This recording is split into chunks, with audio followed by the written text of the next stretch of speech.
Welcome to college classes. तो आज मैं डिस्कसन करवा सम्बलपुर यूनिवर्सिटी रो सब्जेक्ट एईसी इंग्लिश रो most important chapter and astrologers day by R K. Narayan. यह सेकेंड सेमिस्टर एग्जाम पे बहुत इम्पोर्टेंट रही। तो यह को बुझी नेवा।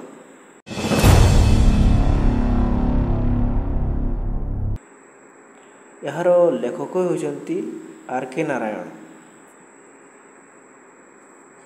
यार टेक्स्ट है टेक्स्ट से प्रथम पैराग्राफ लिखिं समय क्रमे मध्याह्न से तांकर बैग खोली तांकर वृत्तिगत उपकरण विस्तार कले जो एक डजन काउरी शंख एवं वर्गाकार कपड़ा थिला जहाँ उपरे अस्पष्ट रहस्यमय चार्ट सहित एक नोटबुक एवं पामिरा लेखार एक बंडल थिला। तांको कपाल पवित्र भस्म एवं सिंदूर रे झलसुथिला एवं तांको आखि एक तीक्ष्ण अस्वाभाविक चमक सहित चमकुथिला जहाँ प्रकृत में ग्राहक मानक निरंतर खोजार एक फलाफल थिला। किंतु जहाकू तांको सरल ग्राहक माने एक भविष्यवाणी भावरे आलोक भावरे ग्रहण करथिले एवं सांत्वना अनुभव करथिले। तांको आखिर शक्ति सेमानकर स्थान द्वारा यथेष्ट वृद्धि पाइथिला जेपरि सेमाने रंगित कपाल एवं तांको गालक प्रवाहित होइतबा गांधी कपाल मध्य थिले। एपरि एक परिवेश रे जणे अधा बुद्धिर आखि मध्य चमकुथिला। प्रभाव को मुकुट पिंधाइबा एवं से तांको मुंड चारिपाखरे एक केशर रंगर पगड़ी पिंधिले गेरुआ रंगर पगड़ी पिंधिले। यही रंग योजना केवल केवे विफल होई नथिला। एठारे गेरुआ कलर से जो पिंधिले से गेरुआ कलर पगड़ी केवे विफल होई नथिला। एठारे पुणी से लिखिजंती महुमाछी माने कस्मोस किंबा डाहलिया डाल प्रति जेपरि आकर्षित होती लोक माने तांको प्रति आकर्षित होते कहा प्रति सही एस्ट्रोलॉजर को प्रति से टाउन हॉल पार्क दे जाउथबा एक पथ को लगी रही एक विस्तारित तेंतुली गछ डाल तले बसी यह अनेक दिगरु उल्लेखनीय स्थान थिला। कहीं कारण सकाल पर्यंत यही संकीर्ण रास्तार एक प्रबल भिड़ सर्वदा उपरकू एवं तलकू गति करुथिला। एहार रास्तार विभिन्न प्रकार व्यवसाय एवं वृत्ति प्रतिनिधित्व करायुथबा औषध विक्रेता चोरी होइतबा हार्डवेयर एवं जंक विक्रेता लुहा टीना प्लास्टिक जहाँ कहू आम जंक विक्रेता बिक्री करुथिले। जादूकर एवं सर्वोपरि सस्ता कपड़ार जड़े नीलामकारी ये सारा दिन कौतूहल आस आस मो निकट को आसी कहते नहीं दिन सारा सहर को आकर्षित करने यथेष्ट डीन अर्थ डाकिबा सृष्टि करुथिले। ताको पाखरे जोरदार शब्दर भजा चना बादामर जड़े विक्रेता आसीथिले जे प्रतिदिन तांको जिनिस पत्र को एक आकर्षणीय नाम देउथिले। कौन देउथिले देखिबा गोटे दिन बम्बई आइसक्रीम डाउन करुथिले परवर्ती दिन में दिल्ली बादाम कहते तृतीय दिन में राजा सुस्वादु खाद्य कहते जहाँद्वारा से लोक मैंने प्रति आकर्षित हेबे एवं बड़ लोक मैंने निकट को आसुले। यही भिड़र एक अंश ज्योतिषों आगे मध्य जमा होता। ज्योतिष जनक पाखरे थिबा चीनाबादाम गदा उपरे एक ज्वालार आलोक तांको व्यवसाय करुथिला जहाँ फाटी दुहा बाहर करुथिला। स्थानर अधा आकर्षण यही कारण थिला जे एथिरे पौर आलोकर सुविधा नथिला। से निजस्व कौन आलोक रखी नथिले। स्थानटी दुकान आलोक द्वारा आलोकित होता। गोटे किंबा दुईटी गैस लाइट थिला किछि खुंटरे खोला ज्वाला लागिथिला किछि पुराना साइकेल लैंप द्वारा जलुथिला एवं गोटे किंबा दुईटी ज्योतिषों परि निजस्व आलोक बिना परिचालित होता। अर्थात से निजर निजस्व आलोक से बिजनेस करुनथिले। यह आलोक किरण एवं गतिशील छायार एक विस्मरणीय क्रॉस थिला। ଏହା ଜ୍ୟୋତିଷଙ୍କୁ ବହୁତ ଭଲ ଲାଗୁଥିଲା, କାରଣ ସେ ଜୀବନ ଆରମ୍ଭ ସମୟରେ ଜଣେ ଜ୍ୟୋତିଷ ହେବାକୁ କୌଣସି ଉଦ୍ଦେଶ୍ୟ ରଖିନଥିଲେ। କାହିଁକି ତାଙ୍କ ଯେତେବେଳେ ଜୀବନ ଆରମ୍ଭ କରିଥିଲେ ସେ ଗୋଟିଏ ଜ୍ୟୋତିଷ ହେବା ପାଇଁ ସେ ଭାବିନଥିଲେ, କିନ୍ତୁ ସମୟ ପରିବର୍ତ୍ତେ ସେ ଜ୍ୟୋତିଷ ହେବା ପାଇଁ ବାଧ୍ୟ ହେଲେ, ତାହା ପରବର୍ତ୍ତୀ ସମୟରେ ବୁଝିନେବା। ଏବଂ ସେ ପରବର୍ତ୍ତୀ ମୁହୂର୍ତ୍ତରେ ନିଜ ସହିତ କ'ଣ ଘଟିବ ତାହା ଜାଣିନଥିଲେ। ସେ ତାରାମାନଙ୍କ ପ୍ରତି ଯେପରି ଅପରିଚିତ ଥିଲେ, ତାଙ୍କ ନିର୍ଦ୍ଦେଶ ଗ୍ରାହକମାନେ ମଧ୍ୟ ସେପରି ଅପରିଚିତ ଥିଲେ।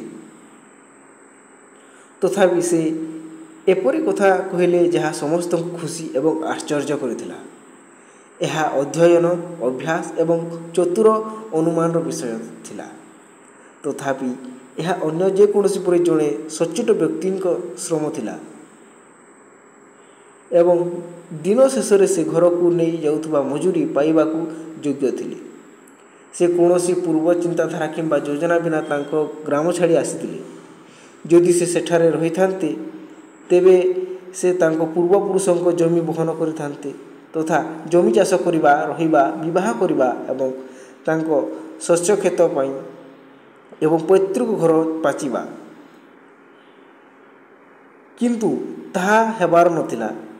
ତାଙ୍କୁ କାହାକୁ ନ କହି ଘର ଛାଡ଼ିବାକୁ ପଡ଼ିଲା ଏବଂ ସେ ଏହାକୁ 2 ମାସ 200 ମାଇଲ ପଛରେ ଛାଡ଼ି ନ ଯିବା ପର୍ଯ୍ୟନ୍ତ ସେ ବିଶ୍ରାମ ପାଇପାରିଲେ ନାହିଁ। ଜଣେ ଗ୍ରାମବାସୀଙ୍କ ପାଇଁ ଏହା ବହୁତ ବଡ଼ କଥା, ଯେପରି ଏକ ସମୁଦ୍ର ମଧ୍ୟରେ ପ୍ରବାହିତ ହୋଇଗଲା। ତାଙ୍କର ମାନବ ଜାତିର ସମସ୍ୟା ଏକ କାର୍ଯ୍ୟକ୍ଷମ ବିଶ୍ଳେଷଣ ଥିଲା। ବିବାହ, ଟଙ୍କା, ମାନବିକତାର ଜଟିଳତା। ଦୀର୍ଘ ଅଭ୍ୟାସ ତାଙ୍କର ଧାରଣାକୁ ତୀକ୍ଷ୍ଣ କରିଥିଲା। 5 ମିନିଟ୍ ମଧ୍ୟରେ ସେ ବୁଝିପାରିଲେ କ'ଣ ଭୁଲ ଥିଲା। ସେ ପ୍ରତି ପ୍ରଶ୍ନ ପାଇଁ 3 ପଇସା ଆଦାୟ କଲେ ଏବଂ ଅନ୍ୟ ଜଣଙ୍କ ଅତି କମ୍ରେ 10 ମିନିଟ୍ କଥା ନ କହିବା ପର୍ଯ୍ୟନ୍ତ କେବେ ବି ତାଙ୍କ ମୁହଁ ଖୋଲି ନଥିଲେ, ଯାହା ତାଙ୍କୁ ଏକ ଡଜନ ଉତ୍ତର ଏବଂ ପରାମର୍ଶ ପାଇଁ ଯଥେଷ୍ଟ ଜିନିଷ ଯୋଗାଇଥିଲା।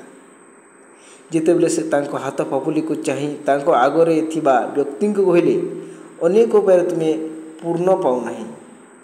ଯଦି ତୁମକୁ କୌଣସି ବ୍ୟକ୍ତି ଆସି କହିଲା, ତୁମେ ବହୁତ ପରିଶ୍ରମ କରୁଛ କିନ୍ତୁ ତୁମେ ପରିଶ୍ରମର ଫଳ ପାଉନାହିଁ, ଏହା ସମସ୍ତଙ୍କର କଥା। ତୁମ ସାଙ୍ଗକୁ ପଚାରିବ, ତୁ ବେଶ ପରିଶ୍ରମ କରୁଛୁ ହେଲେ ତୁ ଏହାର ଫଳ ପାଉନାହିଁ, ସେ ହଁ କହିବ। ଯାହାକୁ ପଚାରିଲେ ମଧ୍ୟ ସେ ହଁ କହିବ। ସେହିପରି ସେ ସବୁ ଲୋକମାନଙ୍କୁ ଏହା କହୁଥିଲେ। ତୁମର ପ୍ରୟାସର ଫଳାଫଳ 10 ଜଣରୁ 9 ଜଣ ତାଙ୍କ ସହ ସହମତ ହୋଇଥିଲେ। ବେଶ। ଅଥବା ସେ ପ୍ରଶ୍ନ କରିଥିଲେ, ତୁମେ ପରିବାରର କ'ଣ କୌଣସି ମହିଳା ଅଛନ୍ତି, ହୁଏତ ଜଣେ ଦୂର ସମ୍ପର୍କୀୟ ମଧ୍ୟ, ଯିଏ ତୁମ ପ୍ରତି ଭଲ ମନୋଭାବ ରଖନ୍ତି ନାହିଁ? କିମ୍ବା ସେ ଚରିତ୍ରରେ ଏକ ବିଶ୍ଳେଷଣ ଦେଇଥିଲେ, ତୁମର ଅଧିକାଂଶ ଅସୁବିଧା ତୁମର ପ୍ରକୃତି ଯୋଗୁଁ ହୋଇଥାଏ। ଶନି ଯେଉଁଠାରେ ଅଛନ୍ତି ସେଠାରେ ତୁମେ ଅନ୍ୟଥା କିପରି ରହିପାରିବ? ତୁମ ଏହି ସ୍ଥାନରେ ଶନି ରହିଛନ୍ତି, ତୁମେ ଏହି ସ୍ଥାନରେ ରହି କିପରି ପାରିବ? ତୁମର ନିଶ୍ଚିତ ଭାବରେ କୌଣସି ଅନିଷ୍ଟ ହେବ। ତୁମର ଏକ ଉଗ୍ର ଉଶ୍ୱାସ ଏବଂ ରୁକ୍ଷ ବାହ୍ୟ, ତାହା ତାଙ୍କୁ ତୁରନ୍ତ ସେମାନଙ୍କ ହୃଦୟରୁ ଆକର୍ଷିତ କରିଦେଲା। କାରଣ ଆମ ମଧ୍ୟରୁ ସବୁଠାରୁ ନମ୍ର ବ୍ୟକ୍ତି ମଧ୍ୟ ଭାବିବାକୁ ଭଲ ପାଏ ଯେ ତାଙ୍କର ଏକ ନିଷେଧକ ବାହ୍ୟ ଅଛି। ବାଦାମ ବିକ୍ରେତା ତାଙ୍କର ଜ୍ୱାଳା ବାହାର କରି ଘରକୁ ଯିବାକୁ ଉଠିଲେ। ଏହା ଜ୍ୟୋତିଷଙ୍କ ପାଇଁ ମଧ୍ୟ ଏକ ସଂକେତ ଥିଲା ଯେ ତାଙ୍କୁ ଅନ୍ଧାର ଛାଡ଼ି ଦେଇଥିଲେ। କେବଳ ଏକ ଛୋଟ ସବୁଜ ଆଲୋକ ଯାହା କୌଣସି ସ୍ଥାନରୁ ଆସି ତାଙ୍କ ସମ୍ମୁଖରେ ଭୂମିକୁ ଛୁଇଁଥିଲା। ସେ ତାଙ୍କର କାଉଁରୀ, କଞ୍ଚା ଏବଂ ସାମଗ୍ରୀ ଉଠାଇବାକୁ ସେଗୁଡ଼ିକୁ ପୁଣି ତାଙ୍କ ବ୍ୟାଗରେ ରଖୁଥିଲେ। ଯେତେବେଳେ ସବୁଜ ଆଲୋକର ବାହ୍ୟ ଲିଭିଗଲା, ସେ ଉପରକୁ ଚାହିଁଲେ ଏବଂ ତାଙ୍କ ସମ୍ମୁଖରେ ଜଣେ ବ୍ୟକ୍ତି ଠିଆ ହୋଇଥିବାର ଦେଖିଲେ। ଏହି ବ୍ୟକ୍ତିଟି ହେଉଛନ୍ତି କାହାଣୀର ଗୋଟିଏ ମୋଷ୍ଟ ଇମ୍ପୋର୍ଟାଣ୍ଟ କ୍ୟାରେକ୍ଟର। ସେ ଜଣେ ସମ୍ଭାବ୍ୟ ଗ୍ରାହକକୁ ଅନୁଭବ କରି କହିଲେ, ତୁମେ ବହୁତ ଚିନ୍ତିତ ଦେଖାଯାଉଛ। ତୁମେ କିଛି ସମୟ ପାଇଁ ବସି ମୋ ସହିତ କଥାବାର୍ତ୍ତା କରିବ, ଭଲ ହେବ। ସେ ଏଷ୍ଟ୍ରୋଲୋଜରଟା କ'ଣ ଚାହୁଁଛନ୍ତି, କିଛି ପଇସା ହୋଇଯିବ ତାଙ୍କ ସହିତ କଥାବାର୍ତ୍ତା ହୋଇସାରିଲେ। ଅନ୍ୟ ଜଣକ କିଛି ଅସ୍ପଷ୍ଟ ଉତ୍ତର ଦେଲେ। ଜ୍ୟୋତିଷ ତାଙ୍କ ନିମନ୍ତ୍ରଣ ପତ୍ରକୁ ଚାପିଦେଲେ। ଏହାପରେ ଅନ୍ୟ ଜଣକ ତାଙ୍କ ନାକ ତଳେ ତାଙ୍କ ହାତ ଥୋଇ କହିଲେ, ତୁମେ ନିଜକୁ ଜଣେ ଜ୍ୟୋତିଷ ବୋଲି କହୁଛ? ଜ୍ୟୋତିଷ ଚ୍ୟାଲେଞ୍ଜ ଅନୁଭବ କଲେ ଏବଂ ଅନ୍ୟ ଜଣଙ୍କ ହାତକୁ ଆଲୋକର ସବୁଜ ଧାର ଆଡ଼କୁ ଢଳାଇ କହିଲେ, ତୁମର ଏକ ପ୍ରକୃତି। ଓଃ ବନ୍ଦ କର। ଜଣକ ଅନ୍ୟ ଜଣକ କହିଲେ, ମୋତେ କିଛି ମୂଲ୍ୟବାନ କଥା କହ। ଆମର ବନ୍ଧୁ ବିରକ୍ତ ଅନୁଭବ କଲେ। ମୁଁ ପ୍ରତି ପ୍ରଶ୍ନ ପାଇଁ କେବଳ 3 ପଇସା ନେଉଛି ଏବଂ ତୁମେ ଯାହା ପାଇବ ତାହା ତୁମ ଟଙ୍କା ପାଇଁ ଯଥେଷ୍ଟ ହେବା ଉଚିତ। ଏହା ଶୁଣି ଅନ୍ୟ ଜଣକ ତାଙ୍କ ହାତ କାଢ଼ି ନେଲେ, ଏକ ଅନା ବାହାର କରି ତାଙ୍କ ଆଡ଼କୁ ଫୋପାଡ଼ି ଦେଲେ। କହିଲେ, ମୋର କିଛି ପ୍ରଶ୍ନ ପଚାରିବା ଅଛି। ଯଦି ମୁଁ ପ୍ରମାଣ କରେ ଯେ ତୁମେ ବକ୍ଲାନ୍ତ ହେଉଛ, ତେବେ ତୁମେ ସେହି ଅନ୍ୟ ମୋତେ ସୁଧ ଫେରାଇ ଦେବାକୁ ପଡ଼ିବ। ଯଦି ତୁମେ ମୋର ଉତ୍ତରଗୁଡ଼ିକୁ ସନ୍ତୋଷଜନକ ପାଅ, ତେବେ ତୁମେ ମୋତେ 5 ଟଙ୍କା ଦେବ କି ନା, କିମ୍ବା ତୁମେ ମୋତେ 8 ଅଣା ଦେବ? ଠିକ୍ ଅଛି। ଯଦି ତୁମେ ଭୁଲ କର, ତେବେ ମୋତେ 2 ଗୁଣ ଦିଅ। ଅପରିଚିତ ବ୍ୟକ୍ତି ଜଣକ କହିଲେ, ଏହି ଚୁକ୍ତିନାମାଟି ଆହୁରି ଟିକିଏ ଯୁକ୍ତି ପରେ ଗ୍ରହଣ କରାଯାଇଥିଲା। ଜ୍ୟୋତିଷୀ ସ୍ୱର୍ଗକୁ ପ୍ରାର୍ଥନା ପଠାଇଲେ ଯେତେବେଳେ ଅନ୍ୟ ଜଣକ ଏକ ଚେରୋଟି ଚାଲିଲେ। ଜ୍ୟୋତିଷୀ ଦିଆସିଲି ଆଲୋକରେ ତାଙ୍କ ମୁହଁର ଏକ ଝଲକ ଦେଖିଲେ। ରାସ୍ତାର ଗାଡ଼ିଗୁଡ଼ିକ ହଟଚଟ ହେଉଥିବା ବେଳେ କିଛି ସମୟ ପାଇଁ ବିରତି ହୋଇଥିଲା। ଜୁଟ୍କା ଚାଳକ ସେମାନଙ୍କ ଘୋଡ଼ାଗୁଡ଼ିକୁ ଗାଳି ଦେଇଥିଲେ ଏବଂ ଜନତାର ବକଳ ପାର୍କ ଅର୍ଦ୍ଧ ଅନ୍ଧକାରକୁ ଉତ୍ତେଜିତ କରିଥିଲା। ଅନ୍ୟ ଜଣକ ବସିଥିଲେ, ତାଙ୍କ ଚେରୁଟ ଚଷୁଥିଲେ, ଫୁଲି ଉଠିଥିଲା, ସେଠାରେ ନିର୍ମମ ଭାବରେ ବସିଥିଲେ। ଜ୍ୟୋତିଷୀ ବହୁତ ଅସହଜ ଅନୁଭବ କରିଥିଲେ। ଏଠାରେ ତୁମର ଆନାକୁ ଫେରାଇ ନିଅ। ମୁଁ ଏପରି ଚ୍ୟାଲେଞ୍ଜର ଅଭ୍ୟସ୍ତ ନୁହେଁ। ଆଜି ମୋ ପାଇଁ ଡେରି ହୋଇଗଲା।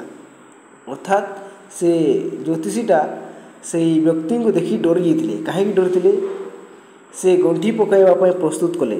ଅନ୍ୟ ଜଣକ ତାଙ୍କ ହାତକୁ ଧରି କହିଲେ, ତୁମେ ଏବେ ଏଥିରୁ ବାହାରି ପାରିବ ନାହିଁ। ମୁଁ ଯେତେବେଳେ ଯାଉଥିଲି ସେତେବେଳେ ତୁମେ ମୋତେ ଟାଣି ଆଣିଥିଲ। ଜ୍ୟୋତିଷୀ ତାଙ୍କ କଣ୍ଠସ୍ୱର ଥରି ଉଠିଲେ ଏବଂ ତାଙ୍କର ସ୍ୱର ଥରି ଉଠିଲା ଏବଂ ମୂର୍ଚ୍ଛା ହୋଇଗଲେ। କାହିଁକି? ଆଜି ମୋତେ ଛାଡ଼ିଦିଅ। ମୁଁ କାଲି ତୁମ ସହିତ କଥା ହେବି। ଅନ୍ୟଟି ତାଙ୍କ ମୁହଁ ତାଙ୍କ ହାତରେ ଥୋଇ କହିଲେ, ଚ୍ୟାଲେଞ୍ଜ ହେଉଛି ଚ୍ୟାଲେଞ୍ଜ। ଜ୍ୟୋତିଷ ତାଙ୍କ ଗଳା ଶୁଖିଯିବା ସହିତ ଆଗକୁ ବଢ଼ିଲେ। ଜଣେ ମହିଳା ଅଛନ୍ତି। ରୁହ। ଅନ୍ୟ ଜଣକ କହିଲେ, ମୁଁ ଏସବୁ ଚାହେଁ ନାହିଁ। ମୁଁ ମୋର ବର୍ତ୍ତମାନ ସନ୍ଧାନରେ ସଫଳ ହେବି କି ନାହିଁ, ଏହାର ଉତ୍ତର ଦିଅ ଏବଂ ଯାଅ, ନଚେତ୍ ମୁଁ ତୁମକୁ ଯିବାକୁ ଦେବି ନାହିଁ। ସେହି ଅଜଣା ବ୍ୟକ୍ତି ଆସିକି ସେ ଆଷ୍ଟ୍ରୋଲୋଜରକୁ କହୁଛନ୍ତି, ତୁମେ ମୋ ଭାଗ୍ୟ କହ, ନହେଲେ ମୁଁ ତୁମକୁ ଏଠାରୁ ଯାଇ ଦେବି ନାହିଁ। ଚ୍ୟାଲେଞ୍ଜ ହେଉଛି ଚ୍ୟାଲେଞ୍ଜ। ଯେ ପର୍ଯ୍ୟନ୍ତ ତୁମେ ଆମର ମୁଦ୍ରାକୁ ଅପମାନିତ କରିଛ। ଜ୍ୟୋତିଷ କିଛି ମନ୍ତବ୍ୟ ବଙ୍କା କରି ଉତ୍ତର ଦେଲେ, ଠିକ୍ ଅଛି, ମୁଁ କହିବି। କିନ୍ତୁ ଯଦି ମୁଁ କହିବି ତାହା ବିଶ୍ୱାସଯୋଗ୍ୟ ହୁଏ, ତେବେ ତୁମେ ମୋତେ 1 ଟଙ୍କା ଦେବ, ନଚେତ୍ ମୁଁ ମୋ ମୁହଁ ଖୋଲିବି ନାହିଁ। ଓକେ। ଏବଂ ତୁମେ ଯାହା ଇଚ୍ଛା କର ତାହା କରିପାରିବ। ଅନ୍ୟ ଜଣକ ସହିତ ବହୁତ କଥାବାର୍ତ୍ତା କରିବା ପରେ ସମର୍ଥ ହେଲେ। ଜ୍ୟୋତିଷ କହିଲେ, ତୁମେ ମୃତ ବୋଲି ଛଡ଼ାଯାଇଥିଲା। ମୁଁ ଠିକ୍ କ'ଣ? ଆହା, ମୋତେ ଆହୁରି କହ। ଥରେ ଏକ ଛୁରୀ ତୁମେ ଦେଇଯାଇଛ। ଜ୍ୟୋତିଷ କହିଲେ, ଭଲ ବନ୍ଧୁ। ସେ ଦାଗ ଦେଖାଇବା ପାଇଁ ତାଙ୍କ ଛାତି ଖୋଲିଲେ। ଆଉ କ'ଣ? ଏବଂ ତାପରେ ତୁମକୁ କ୍ଷେତର ପାଖରେ ଥିବା ଏକ କୂଅ ଭିତରକୁ ଠେଲି ଦିଆଯାଇଥିଲା। ତୁମକୁ ମୃତ ବୋଲି ଛାଡ଼ି ଦିଆଯାଇଥିଲା। ସେ ଏଠାରେ କହିଛନ୍ତି, ତୁମକୁ କେହି ଜଣେ ତୁମ ଛାତିରେ ଛୁରାମାଡ଼ କରିଥିଲା ଆଉ ତୁମକୁ ସେ କୂଅ ଭିତରକୁ ଠେଲି ଦେଇଥିଲା। ହଁ, ସେ ଅଜଣା ବ୍ୟକ୍ତି କହିଲେ, ହଁ। ଯଦି କୌଣସି ପଥଚାରୀ କୂଅ ଭିତରକୁ ଚାହିଁ ନଥାନ୍ତେ, ତେବେ ମୁଁ ମରିଯାଇଥାନ୍ତି। ଉତ୍ସାହରେ ଅଭିଭୂତ ହୋଇ ଅନ୍ୟ ଜଣକ କହିଲେ, ମୁଁ କେବେ ତାଙ୍କ ପାଖକୁ ଯିବି? ସେ ତାଙ୍କ ମୁଠାକୁ ମୁଠାଇ ଧରି ପଚାରିଲେ। ପରବର୍ତ୍ତୀ ଜଗତରେ? ଜ୍ୟୋତିଷ ଉତ୍ତର ଦେଲେ, ସେ 4 ମାସ ପୂର୍ବରୁ ଏକ ଦୂର ସହରରେ ମୃତ୍ୟୁବରଣ କରିଥିଲେ। କିଏ? ଯେ ତୁମକୁ ହତ୍ୟା ପାଇଁ ଚେଷ୍ଟା କରିଥିଲେ। ତୁମେ ତାଙ୍କୁ ଆଉ କେବେ ଦେଖିପାରିବ ନାହିଁ। ଏହା ଶୁଣି ଅନ୍ୟ ଜଣକ ଆର୍ତ୍ତଚିତ୍କାର କଲେ। ଜ୍ୟୋତିଷ ଆଗକୁ ବଢ଼ିଲେ। ଗୁରୁ ନାୟକ ଗୁରୁ ନାୟକ କିଏ? ଏହି ଅଜଣା ବ୍ୟକ୍ତି। ତୁମେ ମୋର ନାମ ଜାଣ? ଅନ୍ୟ ଜଣକ ଆଶ୍ଚର୍ଯ୍ୟ ହୋଇ କହିଲେ, ଯେପରି ମୁଁ ଅନ୍ୟ ସବୁ ଜାଣିଛି। ଗୁରୁ ନାୟକ? ମୁଁ କ'ଣ କହିବାକୁ ଚାହୁଁଛି ତାହା ଧ୍ୟାନର ସହିତ ଶୁଣ। ତୁମର ଗାଁ ଏହି ସହରରୁ ଉତ୍ତର ଦିଗରେ 2 ଦିନର ଯାତ୍ରା। ସେ ବ୍ୟକ୍ତି ଏହା ଶୁଣି ନିଶ୍ଚିତ ଭାବରେ ଆଶ୍ଚର୍ଯ୍ୟ ହେବା ଆବଶ୍ୟକ। ସେ ଆଶ୍ଚର୍ଯ୍ୟ ହେଲେ ମଧ୍ୟ ପରବର୍ତ୍ତୀ ଟ୍ରେନ୍ ନେଇ ଚାଲିଯାଅ। ଯଦି ତୁମେ ଘରୁ ଯିବ ତେବେ ମୁଁ ପୁଣି ଥରେ ତୁମର ଜୀବନ ପାଇଁ ଏକ ବଡ଼ ବିପଦ ଦେଖୁଛି। ସେ ପବିତ୍ର ପାଉଁଶର ଏକ ଚିମୁଟା ବାହାର କରି ତାଙ୍କ ପାଖକୁ ଧରିଲେ। ତୁମର କପାଳରେ ଘଷି ଘରକୁ ଯାଅ। ସେ ଭଭୂତି ଯେଉଁ ଦେଇଥିଲେ ଏହା ତୁମେ କପାଳରେ ଘଷି ତୁମେ ଘରକୁ ଯାଅ। ଆଉ କେବେ ଦକ୍ଷିଣ ଦିଗରେ ଯାତ୍ରା କର ନାହିଁ। ଆଉ ତୁମେ 100 ବର୍ଷ ବଞ୍ଚିବ। ଏହା କହିଲେ ମୁଁ ପୁଣି ଘରକୁ ବାହାରିବି। ଅନ୍ୟ ଜଣକ ଚିନ୍ତାଶୀଳ ଭାବରେ କହିଲେ, ମୁଁ କେବେ ତାଙ୍କୁ ଖୋଜିବାକୁ ଏବଂ ଯଦି ମୁଁ ତାଙ୍କୁ ଭେଟିବି ତେବେ ତାଙ୍କ ଜୀବନରେ ଶ୍ୱାସରୁଦ୍ଧ କରିବାକୁ ଯାଉଥିଲି। ଅର୍ଥାତ୍ ସେ ବ୍ୟକ୍ତି ଯାହାକୁ ସେ ମାରିଥିଲେ ତାଙ୍କୁ ମାରିବାକୁ ଚେଷ୍ଟା କରୁଥିଲେ। ସେ ତାଙ୍କର ହତ୍ୟାର ବଦଲା ନେବା ପାଇଁ ଚାହୁଁଥିଲେ। ସେ ଦୁଃଖର ସହିତ ମୁଣ୍ଡ ହଲାଇଲେ। ସେ ମୋ ହାତରୁ ଖସି ଯାଇଛନ୍ତି। ମୁଁ ଆଶା କରୁଛି ଯେ ଅତି କମ୍ରେ ସେ ଯେପରି ତାଙ୍କର ଯୋଗ୍ୟ ଭାବରେ ମୃତ୍ୟୁବରଣ କରିବେ। ହଁ, ଜ୍ୟୋତିଷ କହିଲେ, ତାଙ୍କୁ ଏକ ଲରିତରେ ଚାପି ଦିଆଯାଇଥିଲା। କିଏ? ଯେ ବ୍ୟକ୍ତି ତାଙ୍କ ଛାତିରେ ହତ୍ୟା ପାଇଁ ସେଟା କରିଥିଲା। ଅନ୍ୟ ଜଣକ ଏହା ଶୁଣି ତୃପ୍ତ ଦେଖାଯାଉଥିଲେ। ଜ୍ୟୋତିଷ ତାଙ୍କ ଜିନିଷପତ୍ର ଉଠାଇ ତାଙ୍କ ବ୍ୟାଗ୍ ରଖିବା ସମୟରେ ସ୍ଥାନଟି ନିର୍ଜନ ଥିଲା। ସବୁଜ ରଙ୍ଗର ପାତ୍ର ମଧ୍ୟ ଚାଲିଯାଇଥିଲା। ସ୍ଥାନଟି ଅନ୍ଧାର ଏବଂ ନୀରବତାରେ ଛାଡ଼ି ଦେଇଥିଲା। ଜ୍ୟୋତିଷଙ୍କୁ ମୁଠାଏ ମୁଦ୍ରା ଦେବା ପରେ ଅଜଣା ବ୍ୟକ୍ତି ରାତିରେ ଚାଲିଯାଇଥିଲେ। ଜ୍ୟୋତିଷ ଘରେ ପହଞ୍ଚିବା ସମୟରେ ପ୍ରାୟ ମଧ୍ୟରାତ୍ରି ହୋଇଥିଲା। ତାଙ୍କ ସ୍ତ୍ରୀ ଦ୍ୱାର ପାଖରେ ତାଙ୍କ ପାଇଁ ଅପେକ୍ଷା କରିଥିଲେ ଏବଂ ଏକ ବ୍ୟାଖ୍ୟା ମାଗିଥିଲେ। ସେ ତାଙ୍କ ଆଡ଼କୁ ମୁଦ୍ରାଗୁଡ଼ିକ ଫିଙ୍ଗି କହିଲେ, ସେଗୁଡ଼ିକୁ ଗଣିଦିଅ। ଜଣେ ବ୍ୟକ୍ତି ସେ ସବୁ ଦେଇଥିଲେ। 12.5 ଅଣା। କେତେ ପଇସା ହେଲା? 12.5 ଅଣା ଟଙ୍କା ହେଲା। ସେ ଗଣନା କରି କହିଲେ। ସେ ବହୁତ ଖୁସି ହୋଇଗଲେ। ମୁଁ କାଲି କିଛି ଗୁଡ଼ ଏବଂ ନଡ଼ିଆ କିଣିପାରିବି। ପିଲାଟି ଏତେ ଦିନ ଧରି ମିଠା ମାଗୁଛି।